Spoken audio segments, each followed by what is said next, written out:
La primera carta de Pablo a Timoteo.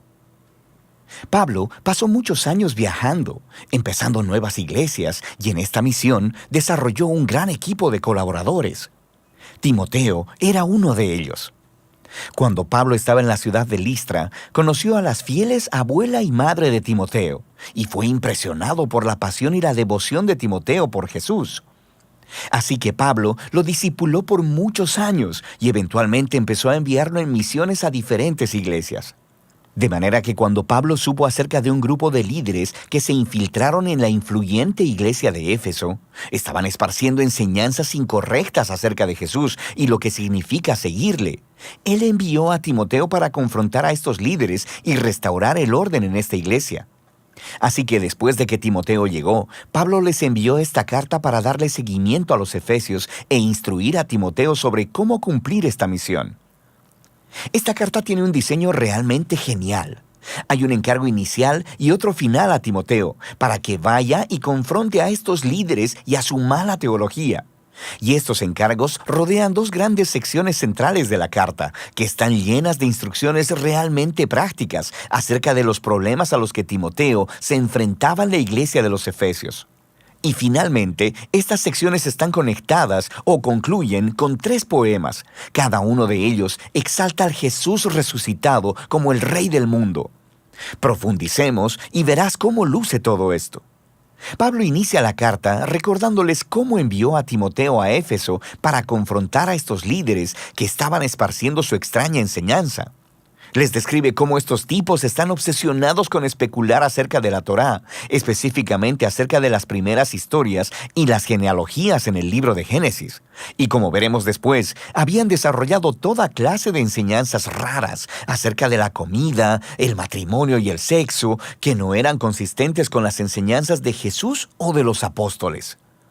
Pablo incluso nombra a algunas de estas personas, Himeneo y Alejandro, y describe cómo su enseñanza ha dividido a la iglesia y ha generado controversias. Y Pablo dice que esta es la primera señal clara de que su enseñanza está distorsionada. Cuando se imparte enseñanza cristiana genuina, esta es fiel al camino de Jesús y resulta en amor y fe genuina. Y él dice que, de cualquier modo, el propósito de la Torá no es promover la especulación. Más bien, su propósito es exponer la verdad sobre la condición humana, como lo hizo con Pablo. La enseñanza correcta sobre la Torá llevará a las personas a ver la gracia de Dios revelada en el Mesías, quien vino a salvar a la gente pecadora y quebrantada.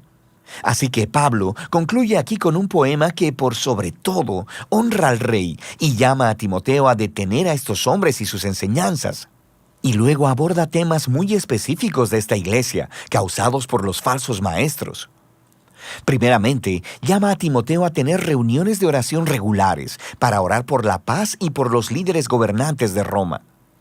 Porque la paz en la tierra crea un contexto ideal para que los seguidores de Jesús sigan esparciendo el mensaje del Dios de paz, quien quiere que todas las personas sean salvas.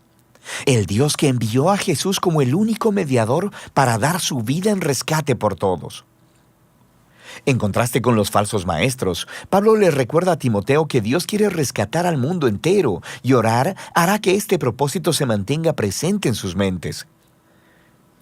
Pablo luego aborda problemas relacionados con hombres y mujeres que estaban siendo influenciados por estos líderes corruptos en Éfeso. Así que, primero, él pone un alto a un grupo de hombres que estaban siendo arrastrados a furiosas disputas teológicas que los falsos maestros iniciaban. Les dice que estos tipos deben aprender cómo orar. Luego, confronta a un grupo de mujeres adineradas de la iglesia, quienes estaban comportándose en las reuniones dominicales de la iglesia como si fuera un desfile de modas. Se vestían tan lujosamente que avergonzaban a la mayoría de las demás personas, quienes no podían pagar ese tipo de guardarropa. Y no solo eso, sino que también algunas de estas mujeres estaban usurpando las posiciones de liderazgo en la iglesia y estaban propagando la mala teología de los maestros corruptos. Así que Pablo le pone un alto a estas mujeres. Él dice que ellas no deberían enseñar o dirigir en la iglesia, y luego continúa analizando la historia de Adán, Eva y la serpiente en Génesis capítulo 3. Ahora, esta es una de esas secciones de las cartas de Pablo que, como dijo Pedro, son un poco difícil de entender.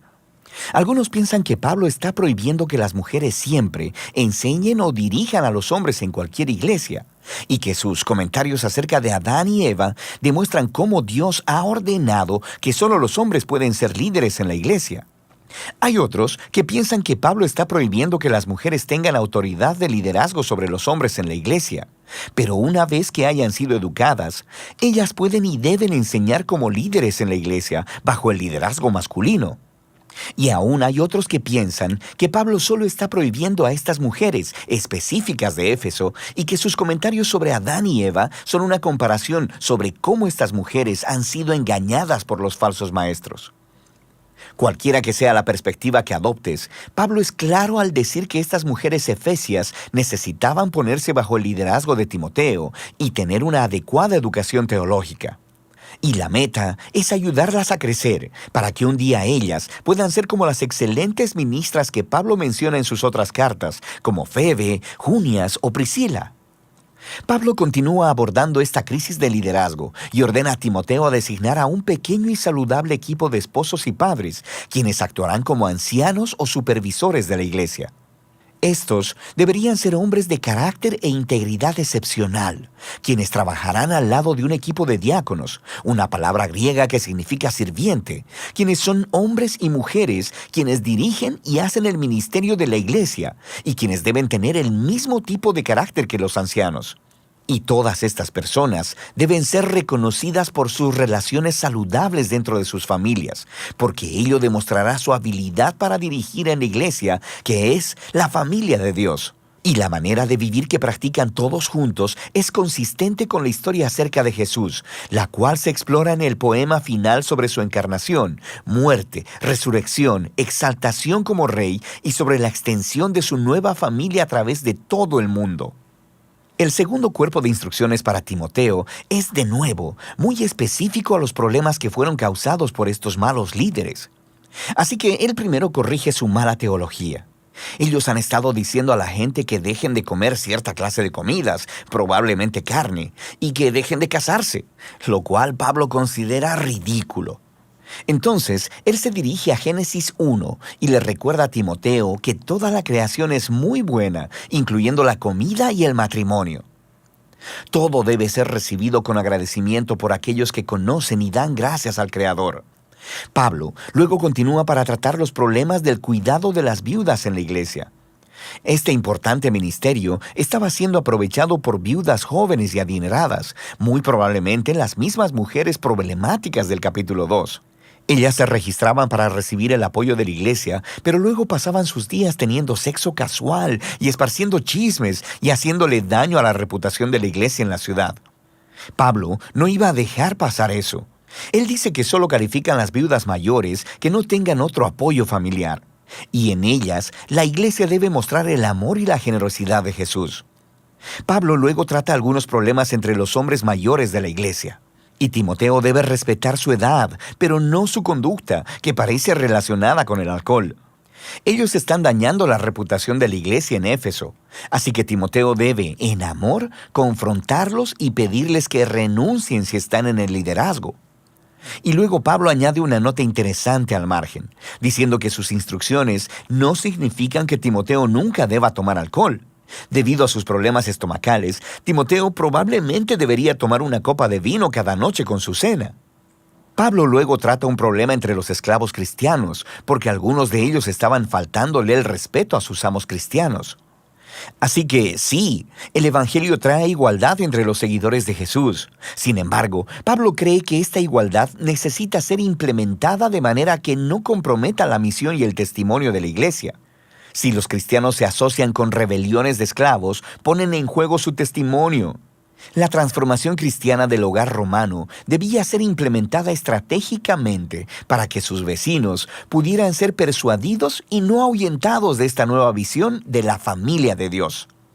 Finalmente, Pablo cierra su carta llamando una vez más a Timoteo a confrontar a los líderes corruptos. Pablo aquí expone sus motivos de hacer mucho dinero al multiplicar seguidores, y entonces cobrarles muy caro por sus enseñanzas.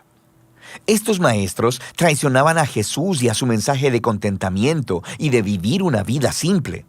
Así que Pablo instruye a los cristianos adinerados de Éfeso a que se hagan ricos en buenas obras y en generosidad, que sean de las personas que someten todos sus recursos al Rey Jesús. Y es Jesús quien inspira el poema final sobre cómo Él es el verdadero Rey por sobre todos los reyes. Primera de Timoteo es una carta muy importante. Nos ayuda a obtener una visión integral de la naturaleza y la misión de la Iglesia. Así que lo que una comunidad de fe cree moldeará directamente cómo esa comunidad vive y se comporta en su ciudad. De manera que su teología, sus creencias, deben ser constantemente criticadas y conformadas por las Escrituras y por las buenas nuevas acerca de Jesús. Y también es muy importante para Pablo la manera en que la iglesia es percibida por el público. Los cristianos deben ser conocidos como personas íntegras, conocidos por sus buenas obras, conocidos por servir a los pobres y a los más vulnerables. Todo por su devoción al Rey Jesús resucitado. Y de eso se trata Primera de Timoteo.